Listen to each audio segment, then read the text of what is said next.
তো আসসালামু আলাইকুম, আশা করি সবাই ভালো আছেন। তো আমি ঘুম থেকে উঠছি 9টার সময়। তো পেটে অনেক আমার খিদা। তো দেখতেছি আমি কি নানছে, পরে দেখলাম ডিম ভুনা করছে পিস দিয়া আলু দিয়া। পরে দেখতাছি, পরে কইলাম যে খামু না, এখন যাইতাছি বাইরের দিঘা। তো যাইতে যাইতে দেখতেছি একজন নেতাছে শুটকি ভর্তা, বললাম আমি শুটকি দিয়েই খামু। পরে যাইতাছি গেটের বাইরে। তো যাইতে যাইতে মনে হইলো পরে যামু না। পরে বাসার দিকে যাইতাছি, রুমের দিকে যাইতাছি। পরে আকাশ মিলে খেয়াল করলাম, দেখছি আজকে চাঁদ উঠছে। কালকে একবারে পিছন পিছন ফাটা ফেলাইব রোদের কারণে। পরে দেখা মেকা শেষ হইলে এটাছি রুমের দিকে। রুমে ঢুকলাম, দেখলাম রুমটা গুছানো লাগবো। রুম গুছান শেষে পরে যাইমু বাইরে, মনে হলো যে একটা চা মা খাই আইমু।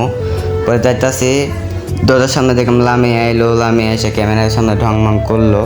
তো অনেকই। তো আজকে এই পর্যন্ত কি, আশা করি সবাই ভালো থাকবেন।